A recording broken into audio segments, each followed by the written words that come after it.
Paano nga ba magiging original? Yun yung malaking question mark. Mga ganito kalaki. Ganyan. Ganyan lang question mark. Ang pag-uusapan natin ngayon, or ang magiging topic natin ngayon is yung nalilito ang lahat ng mga content creator kung ano ba daw yung tinatawag nila na originality or mag-upload ng mga original content. Actually, ang share ko sa inyo is only on my knowledge. Knowledge. Okay? So, ang pagko-content kasi, ngayon kasi yung mga content creator kasi, halos lahat ngayon, lahat ng mga nagko-content, gaya yan, gaya. Totoo yan, aminin nyo man or hindi. Hindi lahat siguro, pero mostly sa mga content creator, ay ngayon, marami na puro mga, ang content nila is yung mga dub. Yun yung, kasi yun yung nauso ngayon, at yun yung madaling gawin, sa totoo lang, yung pag-dub, yung pag, na lang ng reaction, ganun. Paano nga ba magiging originality yun? Kinopya mo lang sa iba. 'Di ba? Yun yung question mark. Yun yung malaking question mark, mga ganito kalaki. Ganyan. Ganyan lang question mark. Okay? So, ganito yan. Para sa aking pagkakaintindi.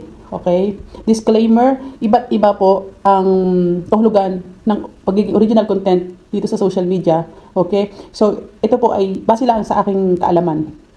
Okay po? Yun. So, paano ka magiging, ang tanong ulit ng lahat ay paano magiging original content? Kinopya mo lang naman yung content mo sa iba. Magiging original yan kung gagawin mo siya ng sarili mong version. Okay? Kasi syempre, lahat naman ng nagko-content ngayon, yung iba kinokopya lang din nila. Dinadab lang din nila. Tapos, depende na lang sa'yo paano mo siya pagagandahin para mas maging original. Mas mukhang maging original.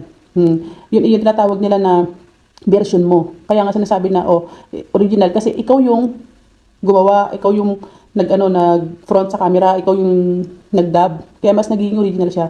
Pero syempre, paano nga ba magiging original din? Kailangan, anuhan mo din, bigyan mo rin ng buhay or bigyan mo ng mas magandang reaksyon para at least mas mahook mo yung mga attention ng mga viewers or ng mga followers mo, di ba? Para mas makahakot siya ng mas maraming views. Kasi yun naman talaga yung pinaka, dito sa social media. Sabihin natin na, kailangan din ng content is the key.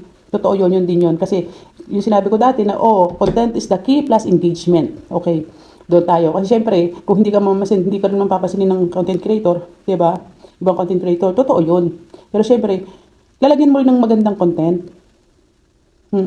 Kasi syempre, kahit sabihin mo na naging followers mo sila, tapos hindi naman sila manonood kasi hindi naman sila na sa mga videos mo. So, wala din. Di ba? Anin mo napakaraming followers naman talaga kung in the end of the day, hindi mo naman sila mapapakinabangan or hindi naman sila panood yung video mo, di ba? Scroll ka lang. So, yun ang sinasabi ko doon, okay?